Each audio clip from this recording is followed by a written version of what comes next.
Welcome to the mushrooms tutorial. This one is, I think, just very nice and bright.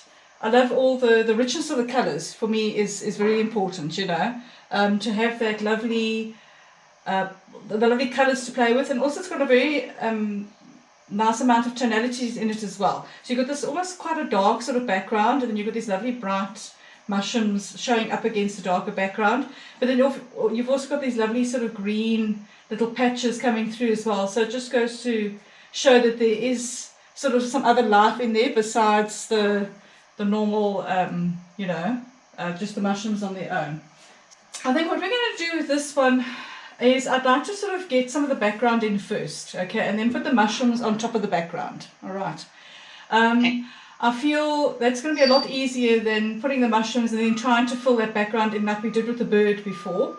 So this way around, trying to sort of get that loose sort of fuzziness of the background.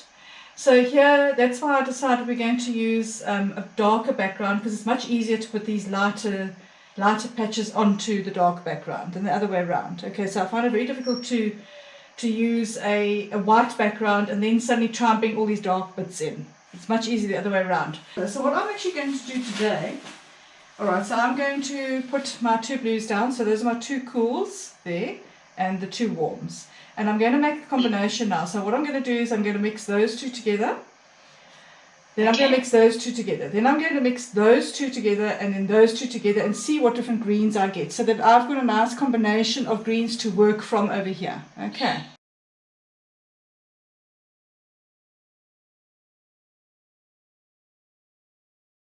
Okay, so wow, look at that. That is just a cool and a warm yellow and a cool and a warm blue. And now we've got three totally different greens. Okay, and of course, what you can do here is you can mix this little bit of green into that green as well. You know, so you can experiment. So what you can do is you can literally take that and take a little bit of that and then sort of see what you get with that. Then you'll probably get an in-between, between the two. So what we're going to do is look at our reference over here, and I mean, funny enough now, just purely by chance, mixing those two together, these two now has actually given me that green in the background over there. Okay, alright, so what I'm going to do now is I'm going to put those greens down, but I'm going to put more yellow on the side, just to add to the colours. Okay, I might have to add a fraction. I'm going to put a bit of white down just in case. I don't really like to add the white, but if I need to, I might have to add a touch of white just to get it to be slightly more opaque. But when I say a touch, I literally mean a tiny. Okay, right, so what I'm going to be using is a mix. I'm going to be using two different, just 4-bit paintbrushes to put this down, because it's got the nice round section, so you can actually put down sort of rounder marks. I don't want to use a flat because it's not really going to work. Oh, you're going to also have to mix a darker background as well, just to put on top of this. So I don't know how thick your background is.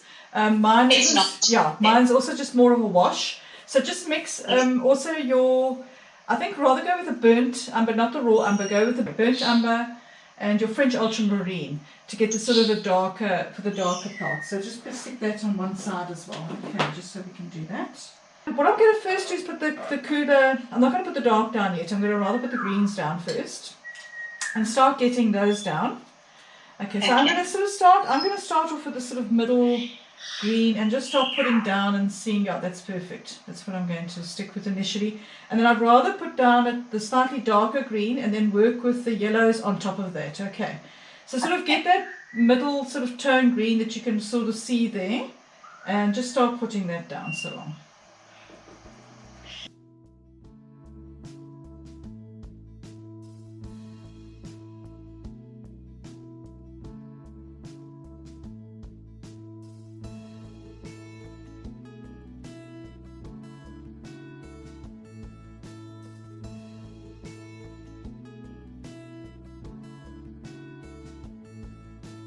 Okay, so the darker patches I'm going to put in with this darker, this is the phthalo with the warm yellow.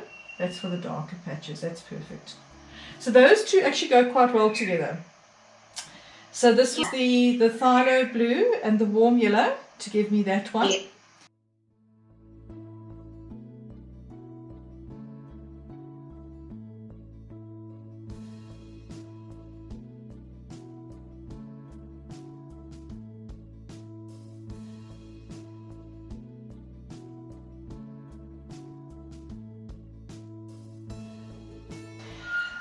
And steer away from those bright patches over there. Okay, so we're not going to put those in there because they detract too much, especially in the painting. If you put that white in there, it's going to detract from the white of your mushrooms. Okay, so don't try and copy that. Rather go with this sort of greeny, yellowy sort of background over here. Okay.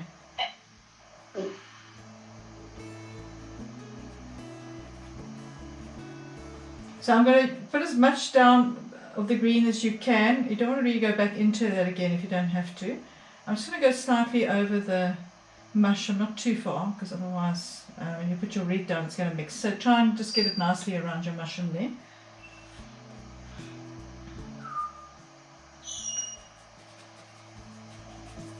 You don't want to make this expanse over here too black, so that's why I'm putting a little bit of green in there, because there is a very vague hint of green in there. So I'm just going to rub a little bit of green on the canvas over there, so when I put the black on, then I can just sort of blend it into that a bit, so it's not quite so pitch black.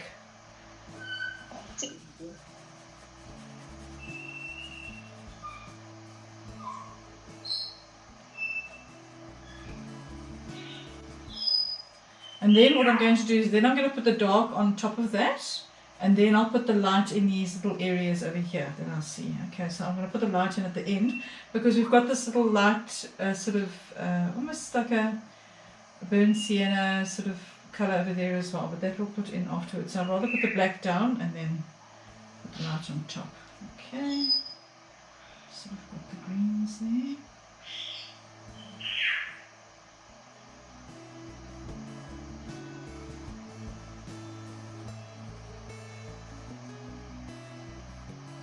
Where the lighter areas are, you know, where the green, those little very bright patches are, just make sure there's green there that you put down, okay, so that you can put the yellows on top of that.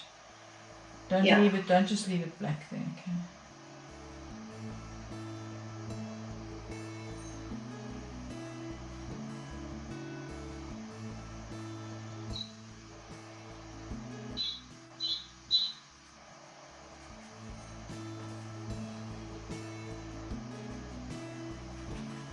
Okay, so your dark colour that you mix, so okay, it's not quite black, and then the browns, I'm going to start bringing that in. I'm just going to use my bigger paintbrush for that. And I haven't thinned this paint down at all, I'm just using it as it is, otherwise it won't really cover your surface properly. And all of this we're going to blend with a soft brush afterwards. So don't worry if you've got brush marks. If you like the brush marks, obviously you can leave those. Okay, so you can see now where I'm going into that dark area where I put a little bit of green there. I'm actually sort of going subtly over the green, just very softly, so the green stays there, but it's not in your face, but the black is not so black now. Okay, just keeping that warm, and you can bring in some of the warmer brown. So I've got the almost black color over there, and then I've made one that's slightly brown on the browner side, so I'm going to use that in combination with the two, just so that it's not too dead.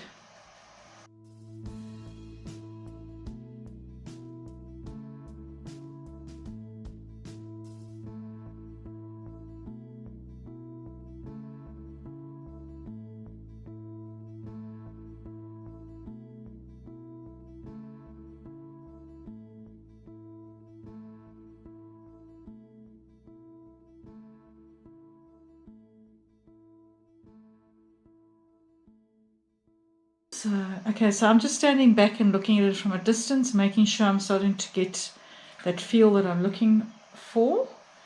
A nice dark background.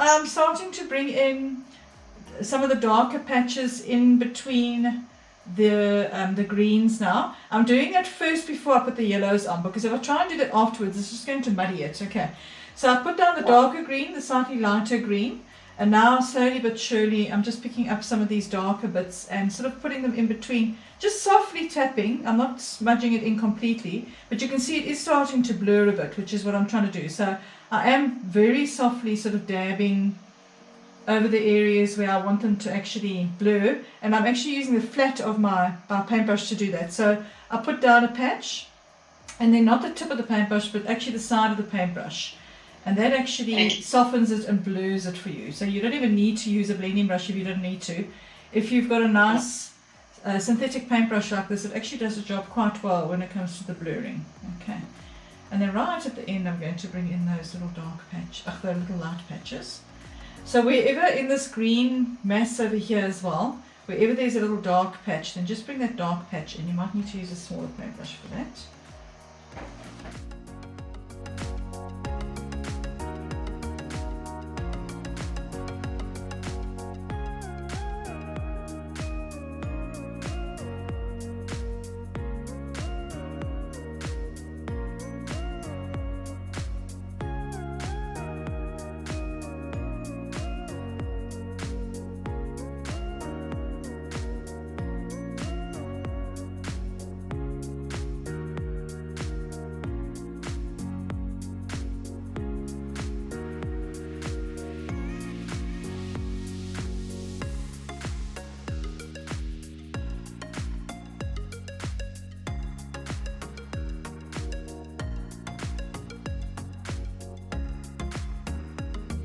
Okay, so you can see how it's slowly starting to blend in quite nicely now. It's actually working quite well. You can also pick up some of your greens if you feel like maybe it needs 1 or 2 green patches somewhere else. You can put it back over that dark, okay. It won't be obviously as bright, but you can still get that sort of slight difference in tonality there.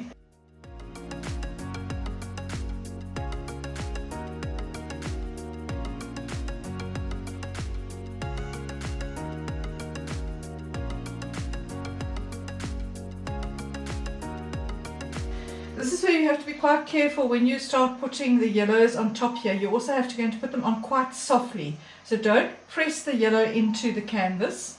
In this way, the advantage of this canvas being so thirsty for me now is some of these areas are actually a bit drier than others. Okay, so I don't have a very wet paint to work with. Okay, so depending on how thick your paint is that you've put on now, will determine how softly you need to put your yellows down. Okay, so my yellow is a transparent yellow. My this bright yellow, yeah. So mine is a bit. So what I normally do there is I add a touch of white, and I mean literally just a little bit of white to it, just to give it that slightly opaque feeling. So you're not really changing the area. You won't even really notice much of a difference, but it will actually make a difference when you put it down on the canvas. So I'm going to mix, I've got the lemon yellow there, and then I'm going to mix a combination of a lemon and the cadmium yellow as well, because it's not just the lemon yellow, so just the lemon and the cadmium together to, so it's still on the lemony side, so I'm sort of trying to get those sort of, these not quite so lemony. I'm going to do that. And what I'll do is I'll test it by putting it down. I'll just sort of see it's about right here. A little bit more.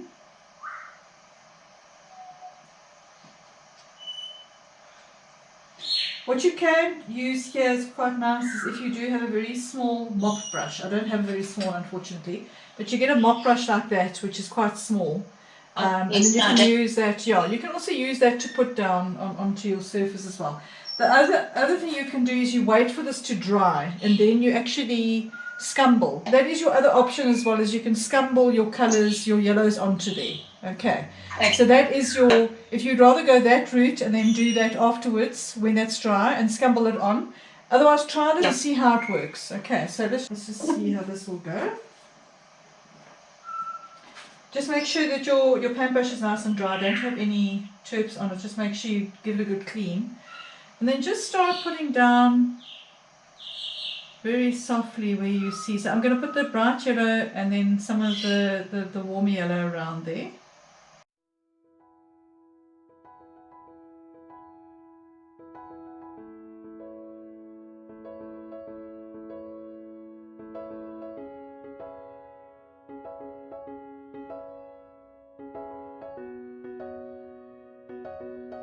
I'm just doing very, very lightly. I'd rather go lighter, and then if I need to go even lightly, not lighter. Yep. So I'd rather start off with a very light touch than go in too heavily handed. You know, put on more if I need to. So just using that brush and slowly getting those to blend a bit. I'm just going to use my other, I'm not going to use a big brush of mine at all because it's not really going to work. I'm going to use another, I've got another full bit which is the same size. So I'm going to rather have two paint brushes with the lighter and then the darker on. Yeah, it's just easier for me than to have to keep on cleaning in between.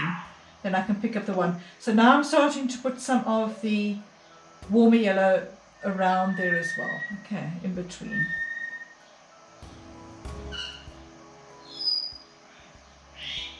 It's almost like little circles actually, if you sort of look at it, you know, you can almost see, it's what they call bokeh. So that's the photographic name for these, this sort of blurriness in the background is what we call a bokeh. So you'll get this light that actually makes up basically like little circles in the background, you know. Yeah.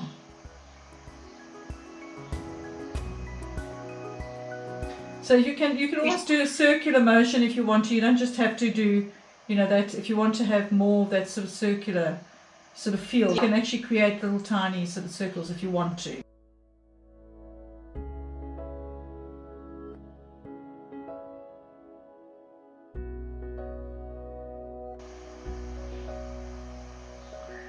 And then where you want it to blur even more, then you must just go over with a soft brush, you know. So then I would actually use this here, then I would take this mop brush and I would basically just tap over the areas, and you can see it immediately sort of blurs it, you know. So that is an option to use.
Alright, so I'm going to put these slightly lighter areas in now, because the canvas had a little bit of time to dry, just on my side at any rate. It's not going to work with everybody else. So. Okay, so just, but it helps a lot for me to squint my eyes, okay, so that really does help a lot.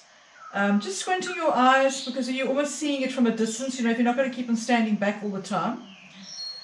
But what I'll do is I'm going to just put a few little lighter areas in that I can see. Then I'm going to put the mushroom in, and then once I put the mushroom in, then I can see whether or not it needs to go any lighter in the background here, because I don't really want to go too light. I might make it too light and then be sorry that I actually made it so light, you know, so it might work just well. I am going to bring in some of those other colours over here quickly though. So with that lot, I think burnt sienna will work quite well. So for those little orangey bits there, if you just want to leave it with the green, you can also just leave the green, but I quite like that slight orange tinge there. It's almost like a pinky orange, so the burnt sienna will work quite well, because as soon as you mix burnt sienna with a bit of white, then it makes that sort of colour. I'm actually going to mix a bit of burnt sienna with that yellow, just with the lemon yellow. Yeah, that's perfect, and it's not quite so pink. Perfect. I mixed a bit of burnt sienna with the lemon yellow, okay, and then just a tiny little bit of white just to make it slightly more opaque, because again those two are both transparent colours in my palette, yeah. And then I'm going to bring in some of those colours there. It's got a slightly more orangey tinge.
So see, there's just a big thing of green here, so I almost feel like it's a little bit too much, so I'm going to add one or two little lighter patches here. It's almost like this expansive here is a little bit too sort of too light.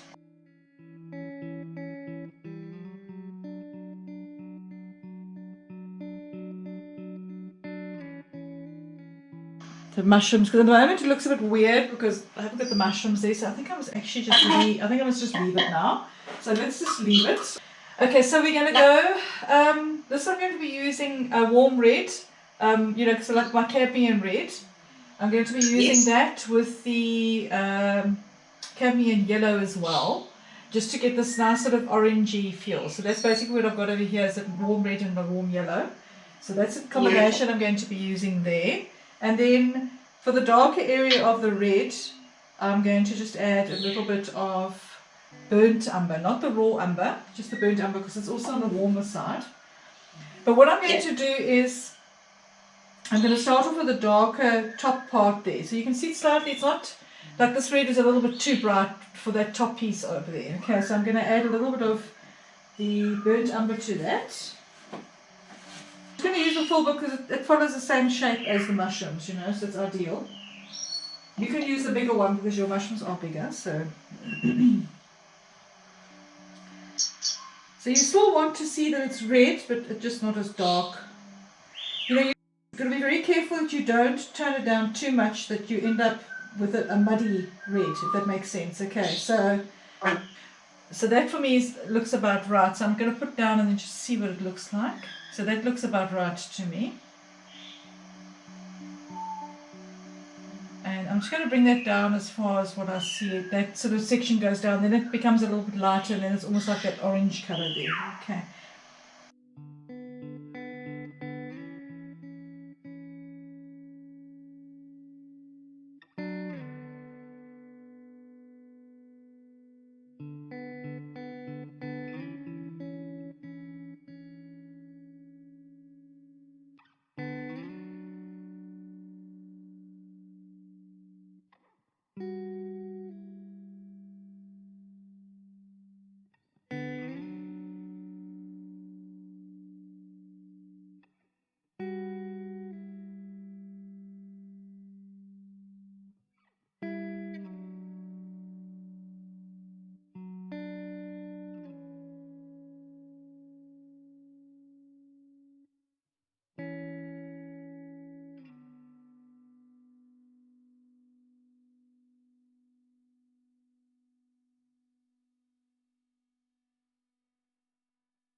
So I have put down a relatively thick layer, but I can see it's still, the dark is coming through, and I'm going to definitely have to, more than likely have to put another layer on top of this. But yeah, definitely. Okay, so there I'm going to try and bring in that little brighter red that I see there. Because I'm working on the dark now, it is showing up the colour a lot more. The dark is showing through, unfortunately. So that is a disadvantage of working on top of the dark with this red. Okay, well, my particular paint at any rate. So hopefully your paint is a bit better. So look, your other way of doing this would be actually to leave your mushrooms free of paint. You know what I mean? Just leave the white canvas and just do a dark wash. You know, if you're going to prep properly beforehand, that is the other route that you can go. So just do a dark wash beforehand. But yeah, otherwise you just put a second layer on. So I'm just going to use a soft brush to try and blend these in a bit and just following the shape of the mushrooms. Yeah. Also depends on your paint. If it's a transparent or a semi-transparent paint, it is going to show through. So that is one of those things. Okay, then I'm going to mix the orangey colour.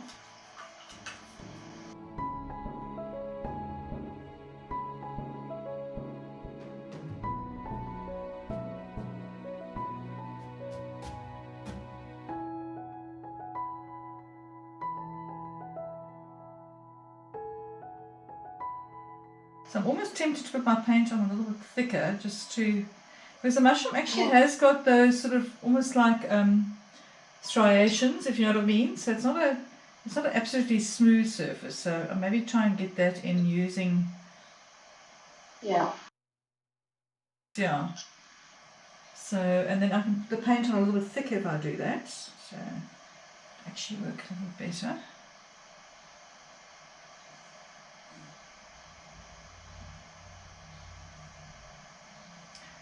Yeah, just make sure the same as with birds or flowers or whatever, you just follow the direction of the mushroom itself, you know.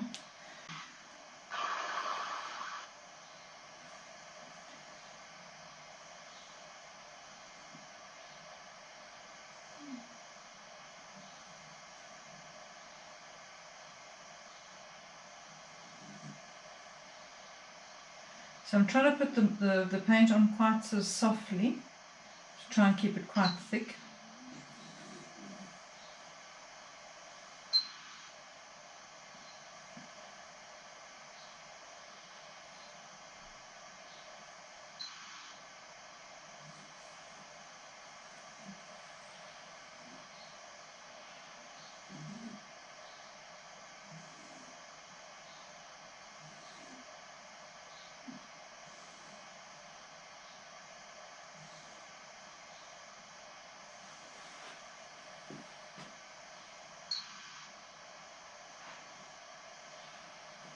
And of course, as soon as we put those little white spots on there, that's also going to help. Because look, if you look at the red of the mushroom at the top, it actually isn't that bright. It's only this little foreground piece that's actually quite bright. So it does sort of, it's quite dark there. So don't stress too much if it looks too dark initially. Remember when we put those little white lines on, it will actually come together quite nicely. Not the white, sorry, the white dots.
Okay, so I've sort of got the oranges down quite nicely.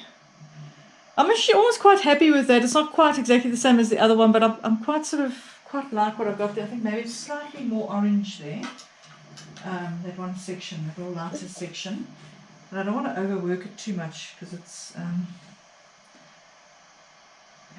we go, just lighter over there, a fraction. So I'm still trying to keep the direction of those little, sort of like little lines on there almost. But then I'm trying to keep the paint quite thick.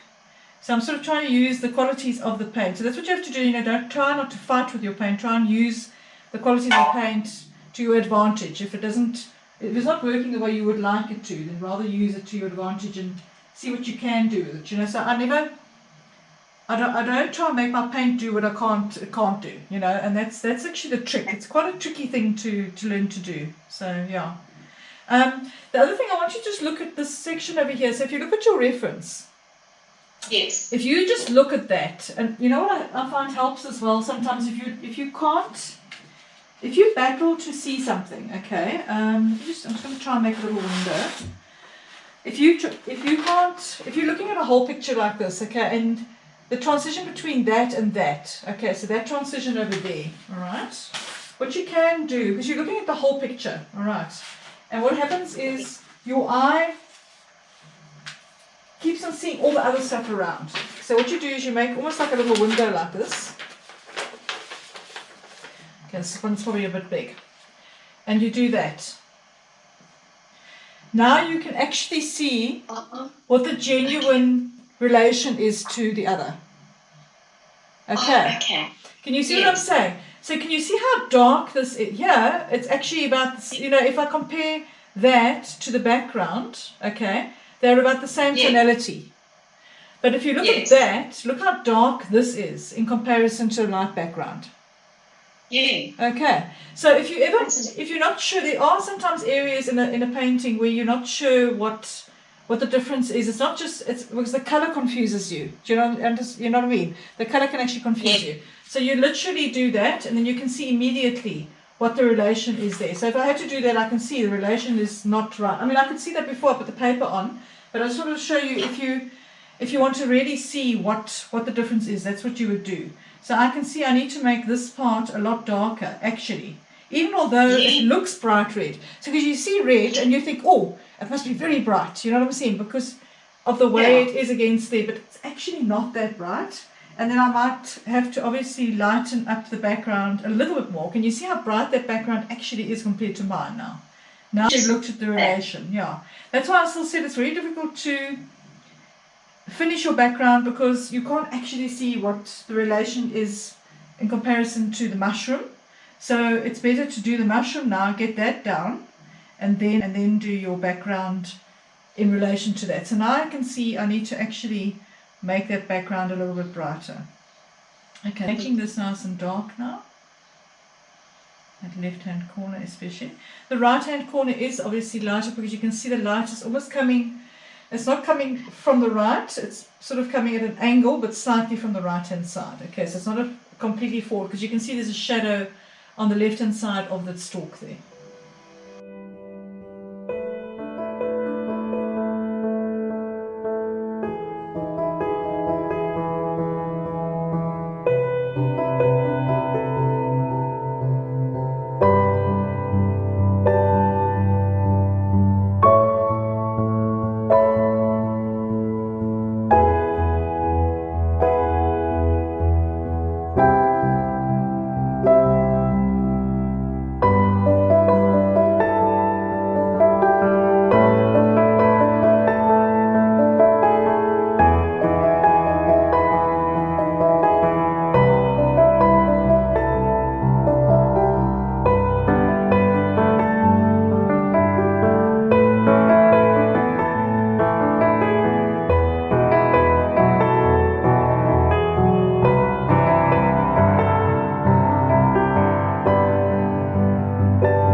Quite dark now, that's about the right darkness, or the right tonality. I shouldn't say darkness, that's not really the right word to use, but it's actually the right tonality. Then I can actually see that bright yellow I could actually make brighter now. Can you see I can make it a lot lighter if I wanted to?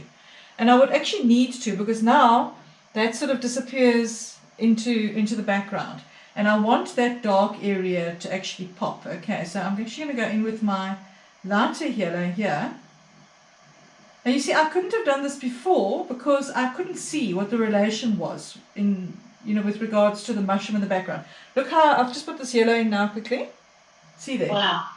You see how I wouldn't have done that before I put the mushroom in because I couldn't see how dark it actually needed to be. Okay, so just by doing that, look how it's made that corner of that mushroom. So I made the corner of the mushroom nice and dark now. Actually almost like a dark brown with a little bit of a red in it. And I'll just use the yellow now to brighten up that background a bit. So it definitely needed to be a lot lighter, the background. And I'm just very subtly bringing that in. You can just sort of put a few dots in now, and then you can always fine tune it a bit later on.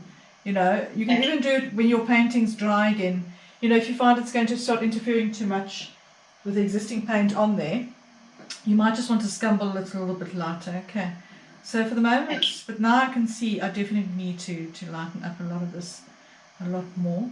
And when we put the white stalk in as well, you'll be able to see, but now I can really see this is starting to stand out against the background now. And it's those fine little things that you need to get right to make it really work. I'm just going to turn my painting sideways so I can get into that corner there, or upside down.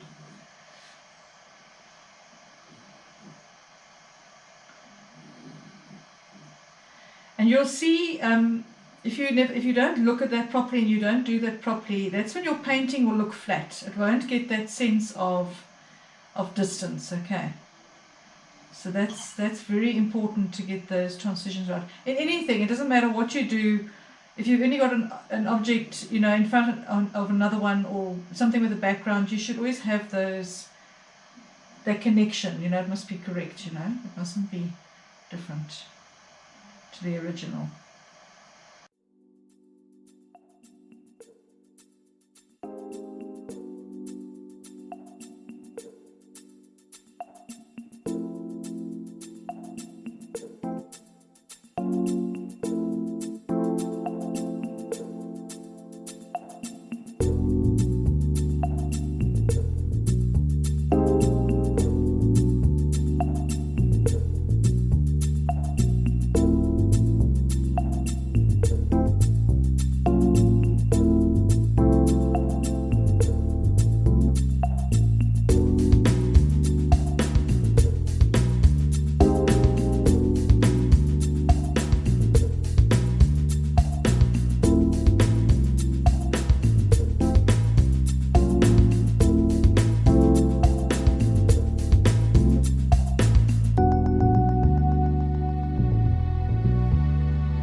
See, now I can see my mushrooms really starting to pop, which is what I was looking for. Oh yes, much better. Okay, my background's not perfect.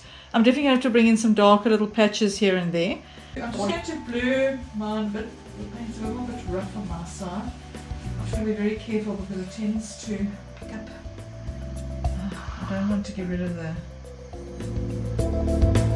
brightness. So I'm probably going to have to scumble over this again to get the brightness to get nice and bright again. So you can only do so much sometimes, you know, so I'm just going to soften this paint just so that it is blurred, so I don't have to go over that again and re-blur, you know. So I just want to make sure it is nice and blurred. I don't want any sharp lines, so I'm going to keep that, just softening all my sharp edges.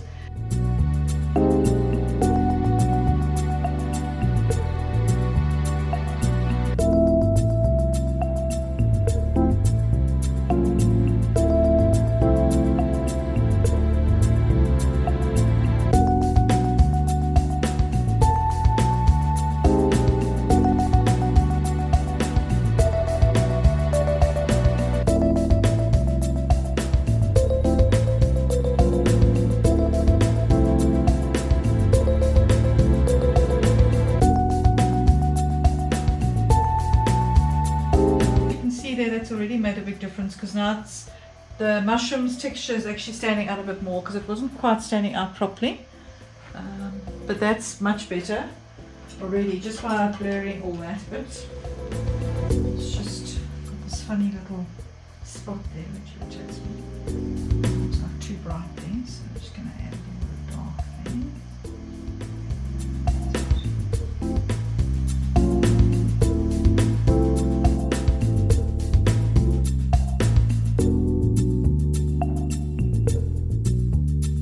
So I can see over here it needs to be a little bit lighter in areas, but I'm not going to do that now. I'm going to rather work on the mushrooms So I'm going to put the other red mushroom in now as well. I'm very happy with the mushroom though. So the colours that I've got here I managed to get quite right despite the limitations of the paint. But just by putting it on a little bit thicker, it's actually worked out quite nicely. So I'm quite chuffed about that. And then I'm going to do exactly the same with the other mushroom. Also making note that it's a bit darker on the left hand side as well. But I'd rather put down the red first and then go back into the, the slightly darker.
so I wanted to show you this other one as well. So it's also very interesting, this little patch over here where those two join. I'm going to put the paper over there just so you can see again.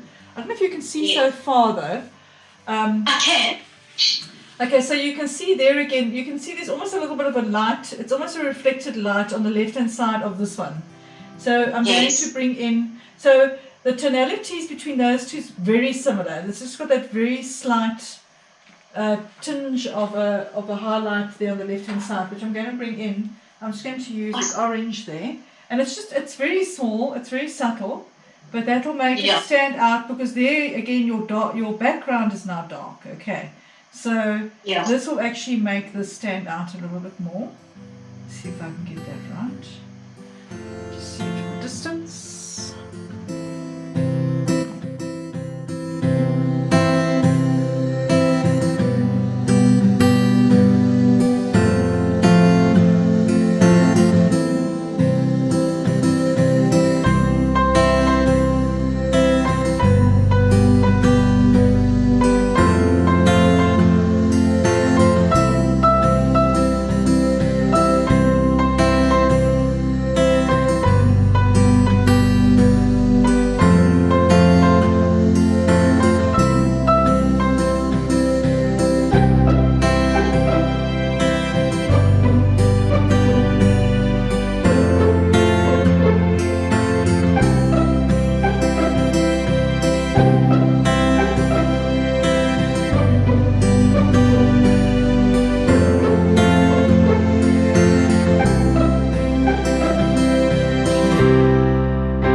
White dotties on, it's going to be awesome. I'm going to use a small round paintbrush for that to put those white spots on there. But that to me is actually fine. That mushroom there is nice now.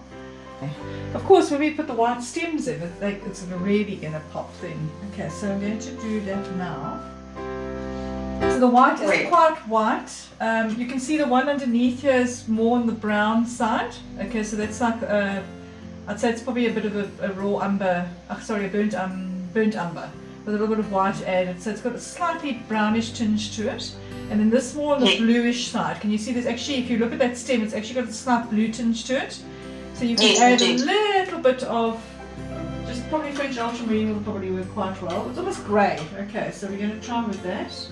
You can use the square tipped brush for that rather. Better to use a square tip because it's got a nice sharp edge, and these have got all nice sharp edges over there. Okay, so I'm going to start off with a darker top piece. I'm just going to take a bit of burnt umber and add a little bit of white to it. Just check to see if that's actually about right. It's quite dark there.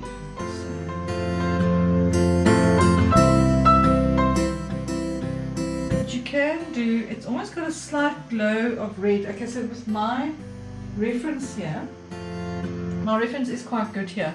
It's got a little bit of, it's almost like the orange is actually showing up a little bit onto that. So I've picked up a little bit of that burnt sienna that I used just now to bring in a little bit of that glow over there. So we just got to be careful you don't go too light though. We can make it a little bit darker afterwards, but it looks about right. It will be very dark just underneath, and of course remember, once you put this tiny little white line, like if you can see there's a very small little white line at the bottom of the mushroom. As soon as you put that against that, that's going to look, like now it may not look dark enough, but as soon as you put that little white line there, it will actually be dark enough. So let me just put that white line in now quickly with a very, very, very tiny paintbrush. I'm just going to get a and I'm going to mix a little bit of turps in with it just so it's not so thick, because otherwise it's going to make too thick a line. So I'm just using a very small round paintbrush. Just be very careful here. I just want to see if I can get that in now. You could wait until it's dry as well, but I'm just going to touch this in here. I'm just going to show you what it looks like.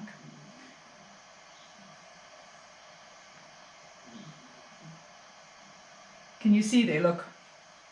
Actually it looks quite dark. It could probably go a little darker though, but now I can see again it's all to do with the combination of the two. So I can go a little bit darker there, just right at the top, because obviously it's slightly darker there at the top. Perfect, okay. That's actually perfect, yeah. Okay. And then I'm going to bring in some good brownish one there.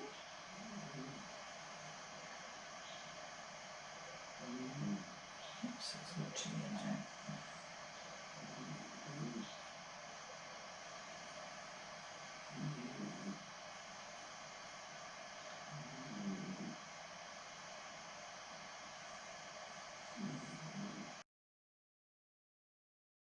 There I just used, I put a little bit of cadmium yellow in there, just a touch, just because it's not quite, it's not the blue of the stem over here, it's got a slight yellowishness to it, so I've just brought that in, just to keep it a little bit warmer, but just a touch of it to the white, and then the rest I'm going to make blue, and then I'm just going to use a little bit burnt sienna just on the edges over there where it's almost got like a little bit brown. I know I'm going quite detailed there, but I think it's important to bring those in.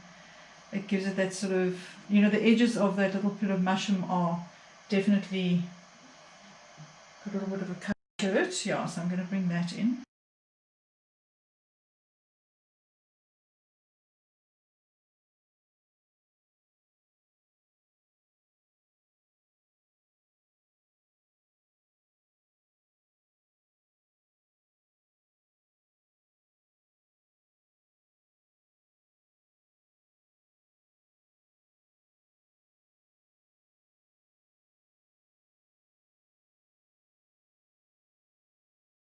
Okay, then just that dark shadow underneath there, and then I'm going to bring in that sort of grey white there that I can see. Actually, what I'm doing is I'm just taking some white and I'm actually mixing the mix I used for the dark background, which was the French ultramarine and the burnt umber, because that has got a bluish tinge to it, so I'm just using that for it. It's actually perfect. That's about, yeah. So you'll just have to keep on adding, seeing what works for you. You might have to add one or two other colours to it to get the right sort of grey. Okay, so depending on how your grey looks, that looks about right to me there. So it is quite a cool grey. Yeah, that's perfect. There we go.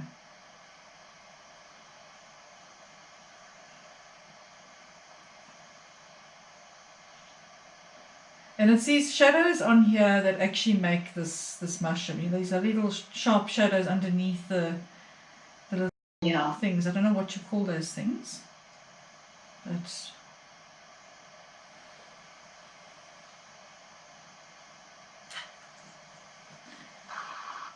and on your palette, it's not going to look this white. But when you put it on down onto here, it actually does. So when you mix it on your palette, it actually looks grey. And as soon as you put it down on here, it's actually the correct colour.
Those little, okay, so these little dots at the top here, you can see they're not anything as white as the actual stem itself. Can you see there? They're sort of quite sort of a grey, almost like a browny, whitish. So you'd have to sort of try and get a colour that's as close to that as possible. So that's about right, yeah. And then what I would do is I would just use a small paintbrush like this and load it up quite thick because I'd like to get that texture of those little things on there. You can see it's not flat. Can you see it's actually got texture to it? Okay, so I've taken a very small little round paintbrush. I should try and get the colour right. So I'm just going to first get the colour right, then once I've got the colour right, so then I'm going to put that on there. Can you see that's about the right sort of colour that I've got? It's almost like a, yeah. And then you can make the paint quite thick or you can make it thin. It's up to you. You can, if you don't have to make it thick as long as you get the idea of that sort of top of it there. So they're all about the same. Just the ones on the left here are not quite as bright. Can you almost see it? They're brighter on the right hand side over here and at the bottom. And then these ones over here are not quite so dark, so light. So if you put this now on top of that, which is already much darker, it's going to be too dark. Too light. So you're going to have to make it a relatively darker there.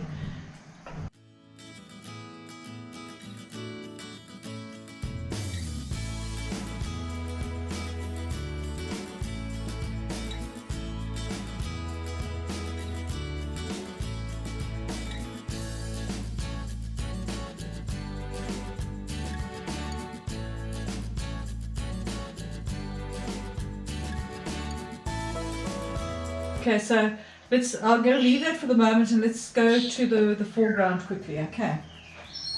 Alright, so the foreground, I'm going to just quickly go over it, make it a little bit darker, just using that dark paint that we used with the background over here. So I'm going to make that sort of quite nice and dark, okay? So that sort of mix of the brown and the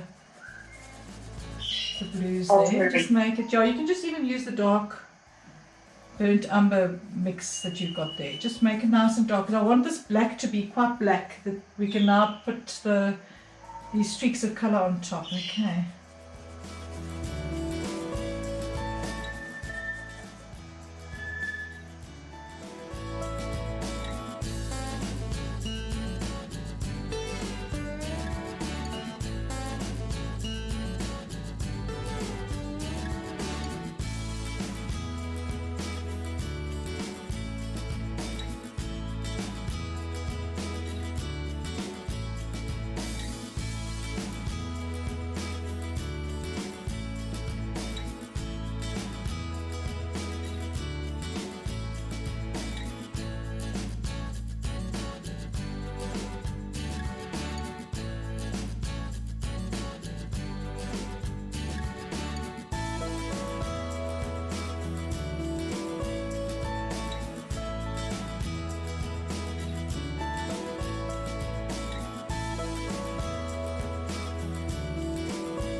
So the trick to this foreground is you've got to get, okay, you've already got some of those greens there already, okay.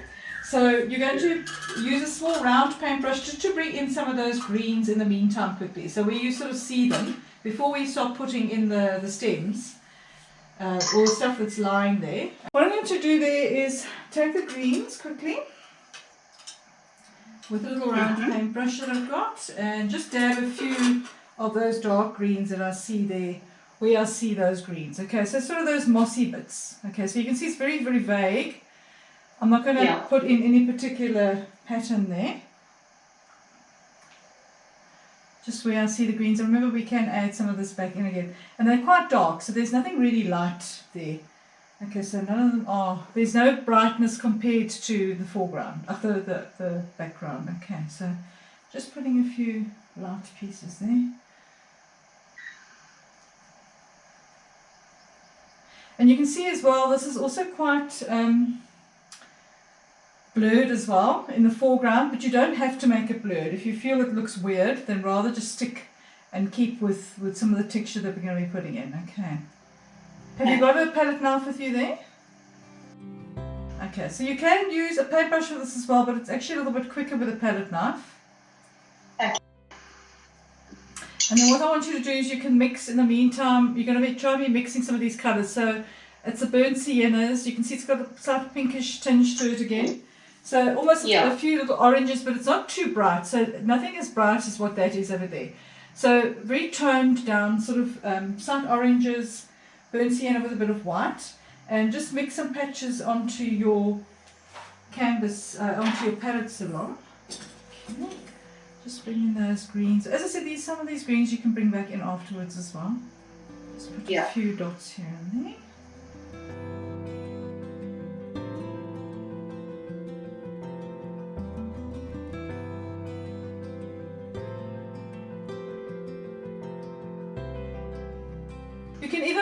You can almost see there's some greys in there as well, so you can also have a little bit of a grey, almost like a dark grey as well. So look, you can see those colours in there, so you can have that as well. So I'm going to try and keep these colours relatively toned down. I don't want them too bright, you know, so if you find that they're mixing too bright, then just mix in the opposite of your colour wheel. Okay, so if it's orange, then you can just mix in a bit of a blue to it, just to tone it down slightly. Just so that it's not quite so intense. So I'm just trying to get some good colours going here. And you don't have to mix it that it's completely mixed, okay? What I mean, actually just mix it so that it's has got a few streaks in, because you can see what you've got over here is actually quite sort of streaky as well. I'm going to show you now when I do the palette knife, you'll see what I mean. So I always have some burnt sienna on its own as well. Just put that down. Just as a separate piece that you can pick up on its own, okay? Yep. So what I normally do is, not because out of cheapskateness, but I try and see what I can mix, you know, from what's on my palette. If I've already got colours on my palette, I think what can I use there that might get me the same thing as what I'm actually looking for, you know what I mean? Instead of trying to waste more paint, you know, then I always find that actually helps a lot just to do that. Okay, so I've got some other colours here. Let me just check that. It works quite well. Yeah, that's okay, so now what I'm going to do is I'm going to use the other palette knife, the small one. Not the very small one, just the standard one that you get. Let me just find it. And so you can use this. You've got a bigger canvas, so you can probably use the bigger one because you want bigger marks. Okay. I'm going to use the slightly smaller one. And you can also use a combination of the two, you know, so you can use the big one and the small one. So what I'm going to do is I'm going to pick up some paint, and I'm just going to have a bit of paint on the edge like that, almost as if I'm going to make lines. And I'm going to start crisscrossing and dragging the paint over the board like this, okay? And crisscrossing, and then what you could do is then you go and pick up one of the other colours. So you can either wipe this again, now obviously you'd have to wipe it on the side, pick up say one of the grayer colours, and then start crisscrossing that as well. And then just keep on changing the direction of your knife. Okay, so okay, that's a little bit too white there. And then you pick up some of your darker colours. So that's why I said you must have some of your darker colours on your thing as well. Okay, so start. Yeah. Okay, so basically scratching and you can do it a few times because you know you've got a fair amount and you want that sort of almost a broken feel. Okay. Just pick up some of the big sienna. And you're going to have to go over quite a few times. You can pick up some of the raw umber as well, and you can go back over those lines with the raw umber. Or burnt umber. I'm going to use burnt umber, I think. Just don't smudge the colours. So what I'm is, yeah, just keep your, yeah, just Thinking. yeah, so just keep this sort of feeling, if that makes sense. Okay, so, and eventually, but you've got to keep on mixing colours. As I said, just mix, put down one colour, then put another one on top of that, then another one on top of that for a bit, here and there. So you can also scratch into it as well. So if you find, like, say you don't like that one, you can just scratch into it like that. And that also paint. Can you see it starts giving that little feeling of you can already see it starting to get that feeling of the sticks lying on the ground. Okay. Yeah. This is the quickest way of doing it. That's how I did the grass for the wild dogs, by the way. Was using this technique, yeah. Yeah, just... Yes. I mean, you can, you know, get other different sort of shapes to point with your palette knife just by dragging your knife through the paint itself that's existing. So sort of the more paint you have on there, the more you paint you've got to work with. So as I said, I'm not going to go with the blurriness in the foreground here. I'm going to stick with the dark. So this does use a fair amount of paint. I can see You're going that. to see, yeah. What I'm doing is I'm picking up more paint and putting it down. So I'm not putting up too much initially, but yeah, you do have to keep on adding to it.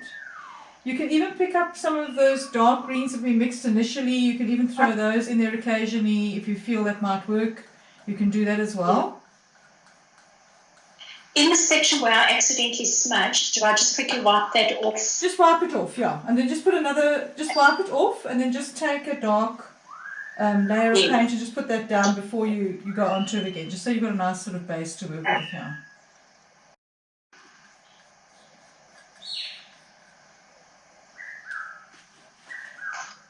I'm going to mix another dark batch as well again.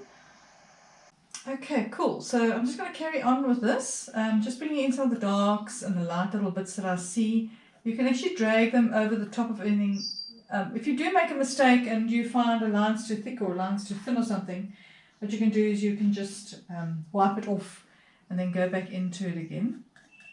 But often you can actually fix it just by putting a lighter colour on top. So for instance there it was a bit too dark, that I put a dark line. So I just picked up some of the grey almost that I can see in the thing, and I just put it back over again.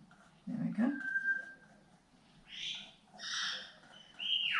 Once you start getting a feel, it actually works quite nicely. You eventually start getting a feel for how this whole way of working with a palette knife works. So it usually works better with working lighter on top of dark on the whole. So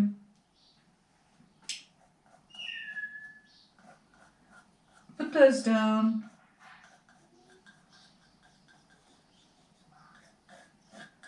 Scratch and scrape. And the surface will get more and more interesting, obviously, the more lines you put down. So you can really build up quite a lot of texture over here.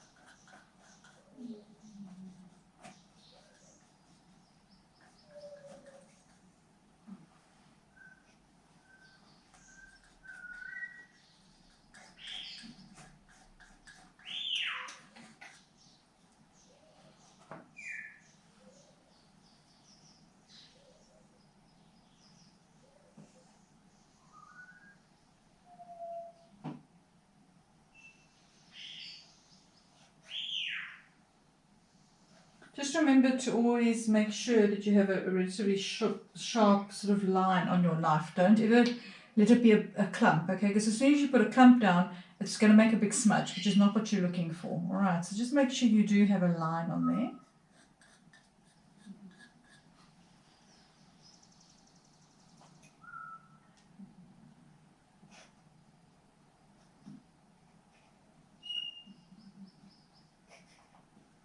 What you can even do is you can even pick up some paint, sort of mix it into another paint like that, so that you have this like swirly bit over there, okay, with a mixture in it. So you can do something like that if you want, okay. And then what you would do then is make sure your palette knife is clean and it's got a nice sharp edge, and then just pick up some of that paint like that, and then you've already sort of got a mix of colors, which helps a lot. And you see, like for instance there now where it suddenly went very light, because that does happen sometimes, then all you do is you just wipe the palette knife, pick up some of the dark, and then just go back into it with the dark. And you can see, because you're using the palette knife, you can actually drag paint on top of other paint. So don't stress too much if that happens.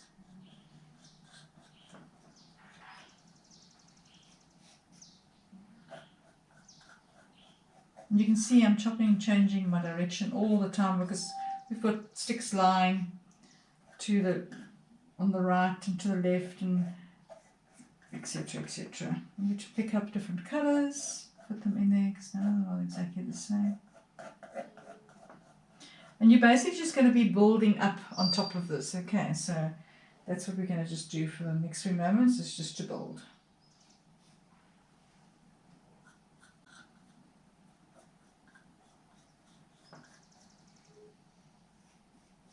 It will help a lot if your canvas isn't as dry as mine.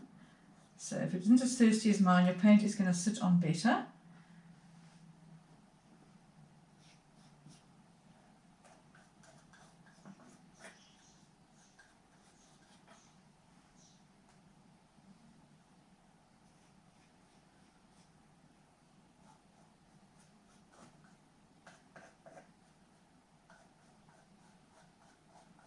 Use the tip of your palette knife as well to bring in some smaller marks there. Just drag, get some texture going there. It looks nice there now.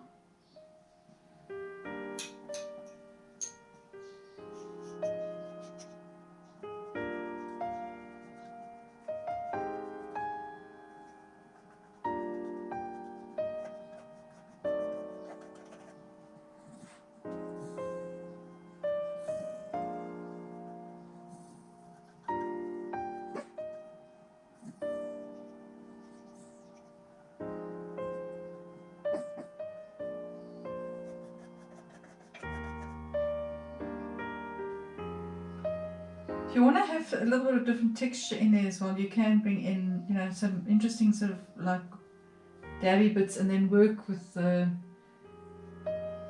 stems over that as well. So if you want to bring in a little bit more interest into here, you can do that. And remember, you can also go back into this again with your the green as well, to bring the moss back again, okay? You can even do that with your palette knife. You can pick up some of the green with a palette knife, just dab it on there. So use the palette knife to your advantage. You know, you eventually start getting a hang of how to use it.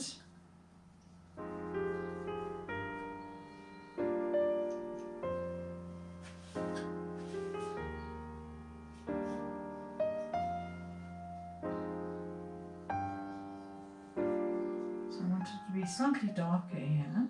So I'm just going to smudge that in there, and then work with the lighter ones on top. It's only because my dark has gone a bit dull here. That's also just because of the paint soaking up into the board. So if I was working on a better quality board, I wouldn't really have that problem. The board does have its advantages to a point. You can sort of work a bit quicker in the end. But yeah. So it just depends, you know. You work with what you have. And stand back and look at that. Oh, that's really starting to come together nicely.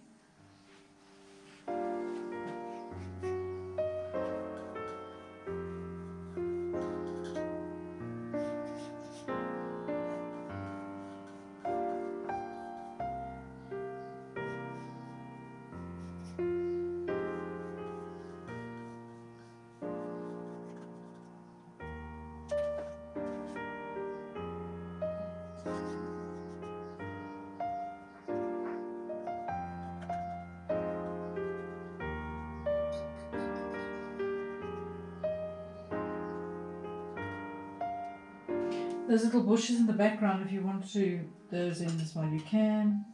Quite like those.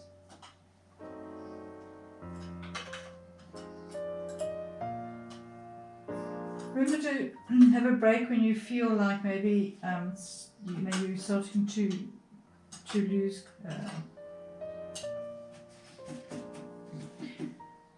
your concentration. But yeah, you can bring in some of those if you want to.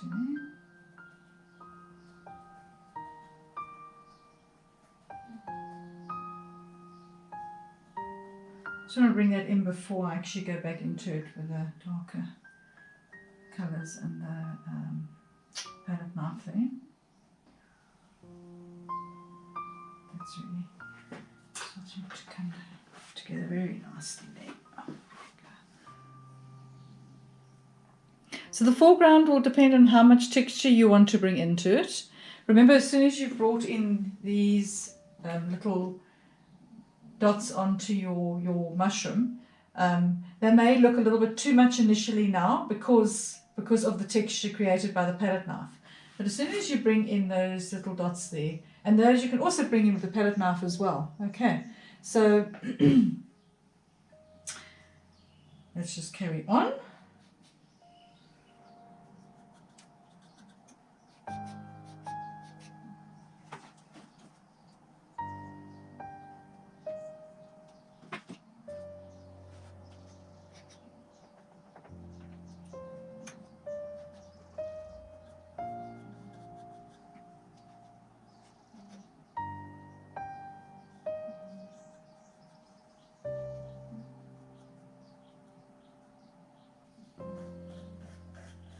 And this is the advantage of working on the dark background, is that you can scrape into the dark background and get some of the darks back.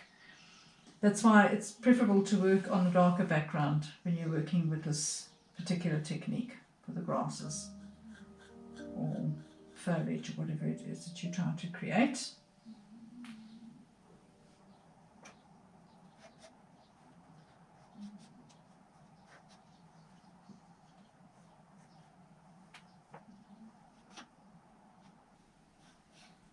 You can have so much fun actually. You can pick up some of the colours there. So I've just added a fraction of red into my colours there, and almost reflects a little bit of those oranges and reds over there. So don't be afraid to do that, because remember you can just scrape it off if it doesn't work.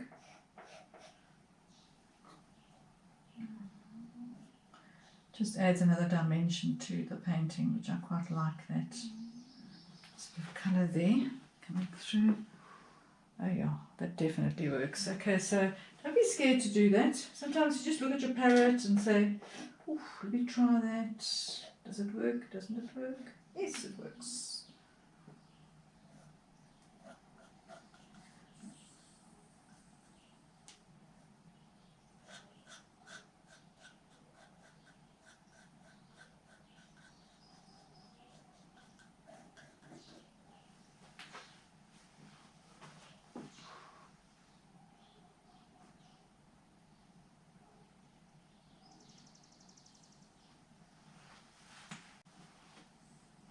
Remember as well where it joins up with your background. Don't just make it flat, so have the little pieces sticking up every now and again, that sort of thing, where you can see the roughness of the terrain there.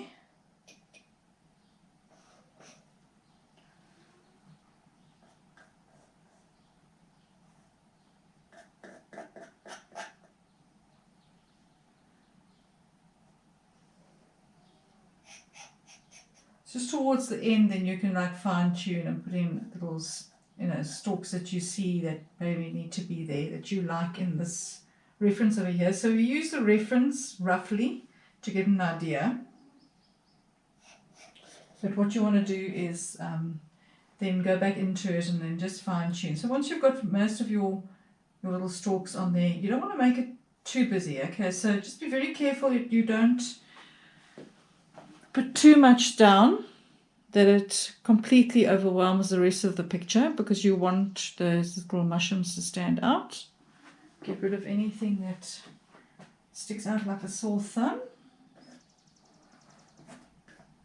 And then you can scrape.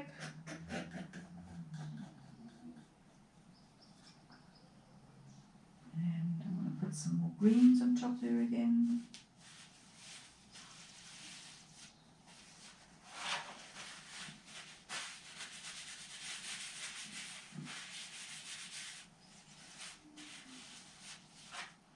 And I've been using this little small palette knife the whole time. It's working quite well for me. You can also use a brush to do this if you want to bring in those little bits of moss. You don't have to use a palette knife for that.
So this is where I'm just thinking carefully about what other little marks I want in here, and not just plumping, you know, putting them all over the place like I did over there.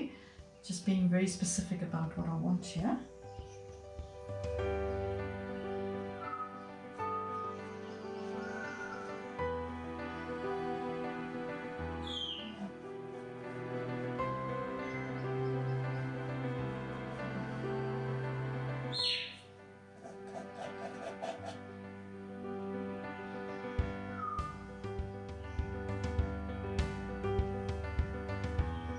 Okay, I'm going to stop there for the moment.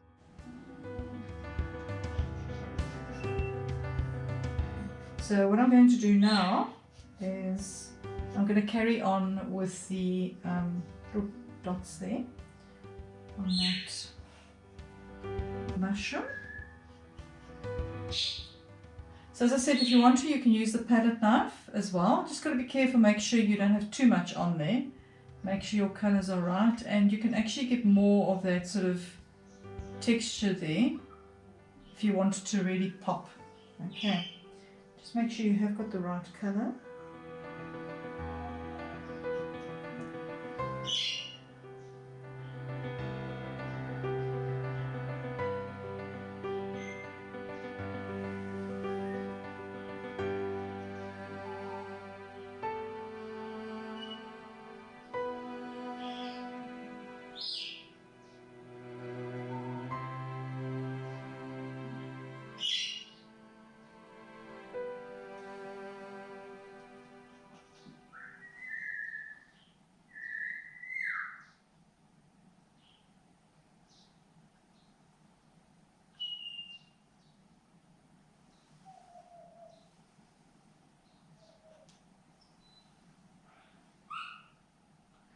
Doesn't have a very specific pattern, so to speak, that it sort of follows the shape of the mushroom, but they're not extremely random either. There does seem to be some sort of, you know, average sort of distance between them, so don't just put them anywhere.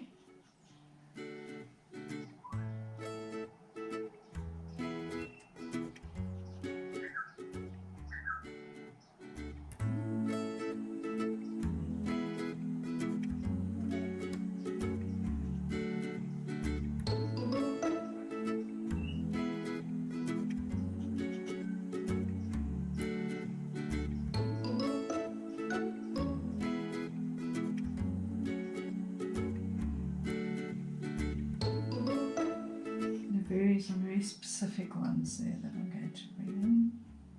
This is the way the palette knife really works very well because my paint is still wet there. But I can use the palette knife, put a thick blob of paint on there and it'll go on quite nicely and give it that nice texture.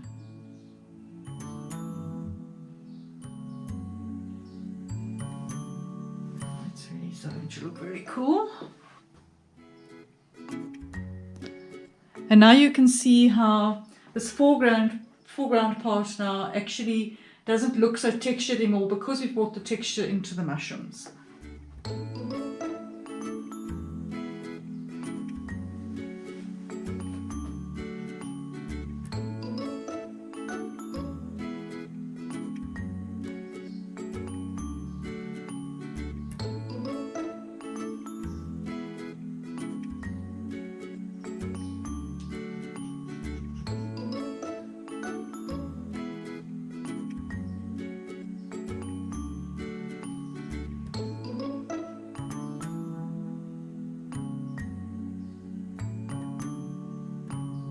See how I did go more with the grayer side there, then this is a slightly pinker almost, very subtle, it's not a huge difference. You probably wouldn't notice it even if you didn't do that.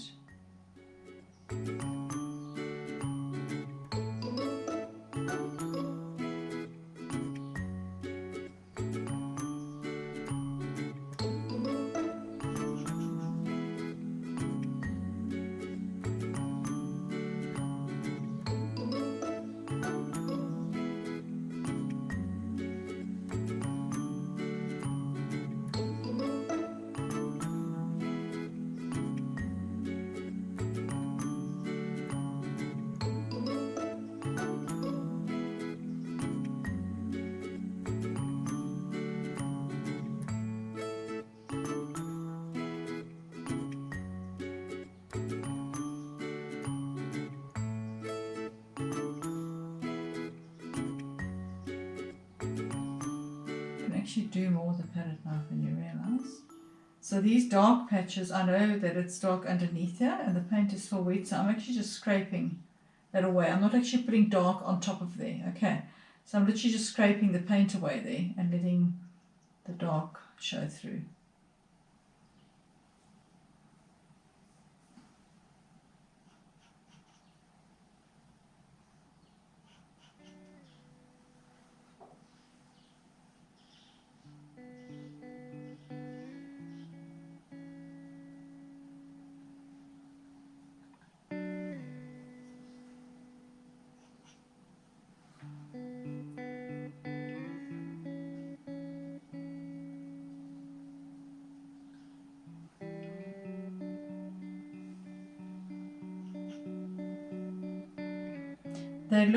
They are actually closer together at the top because remember your perspective is changing, so they will look closer there.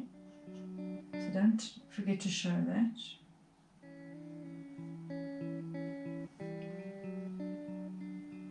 Okay, now I'm going to do the other one.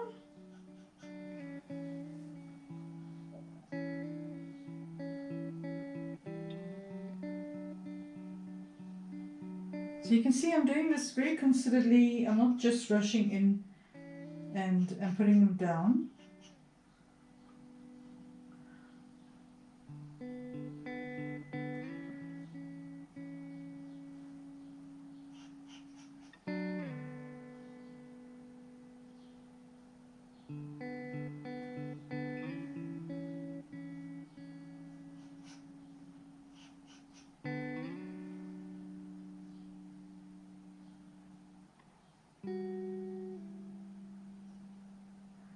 As I said, you can also use this with a paintbrush. I just find the paintbrush, you have to keep on picking up quite a bit of paint, you know, but you can do it with a paintbrush. You don't have to do it with a palette knife, if you so wish.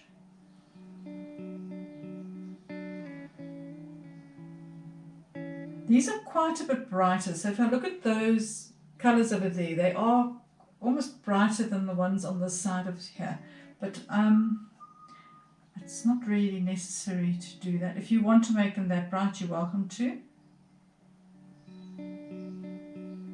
But I find even if I use the same colour there, because we're on a darker background in the sense there, they will show up as lighter. Remember, whatever you're working on, whatever colour you're working on is going to affect the colour that you're working with. And that goes for colour as well, not just tonalities.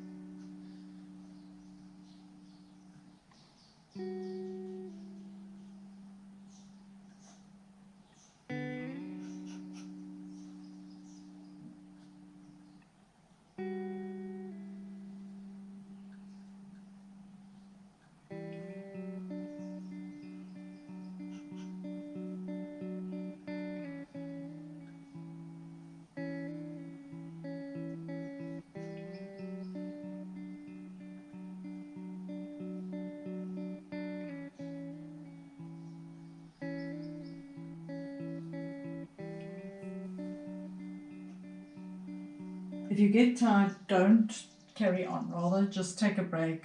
You know, don't get irritated. If you start getting irritated, then rather don't carry on. Then rather just stop and then come back to it a bit later, because otherwise you end up making a mess, and you don't want to do that.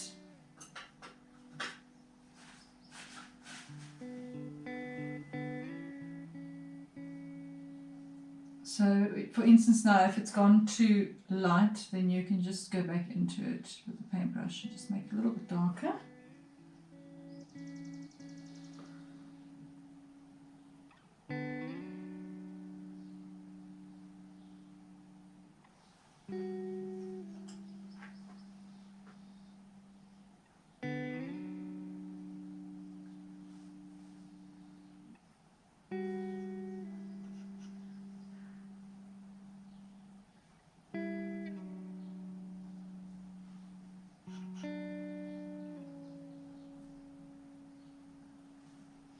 Okay, stand back and look at it. Don't forget to do that. Squint your eyes.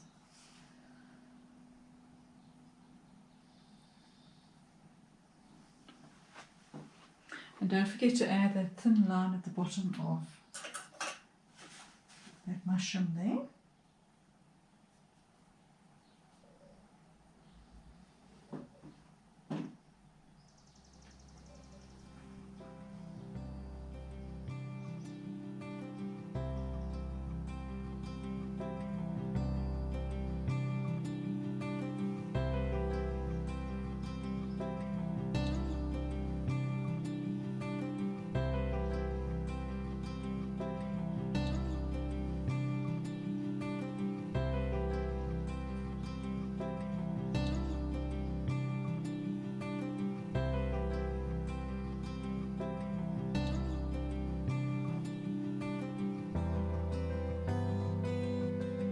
You can do this with a paintbrush as well.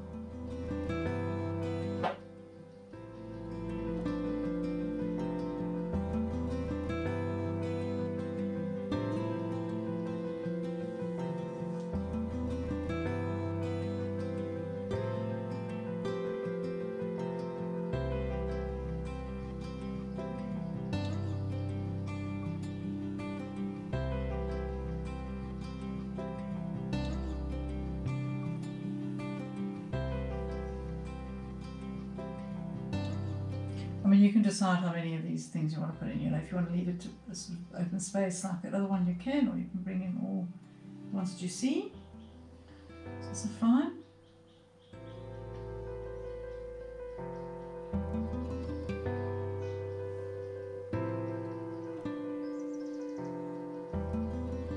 Just make sure before you do any of these dots that the colour of your mushroom is right, okay? Because you're not going to be able to go back into this again, obviously.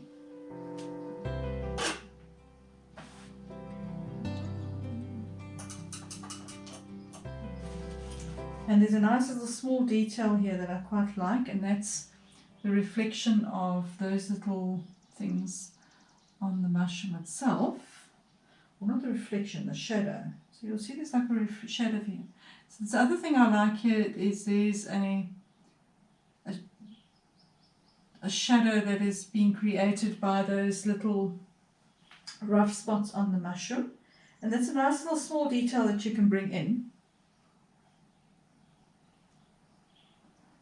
Just adds another sort of dimension to your shadows and to your painting. You may have to do that when it's a little bit drier to get that nice detail there. Just be careful.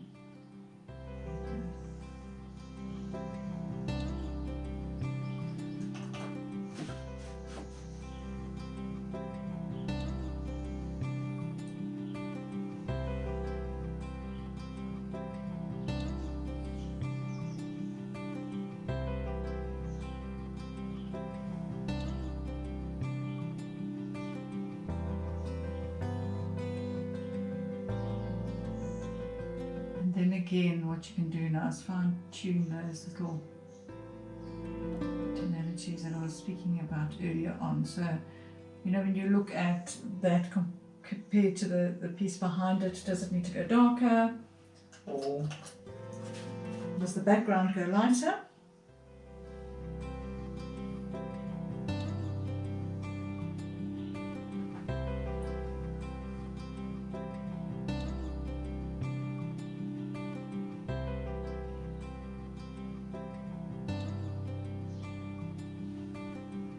See how that makes a huge difference.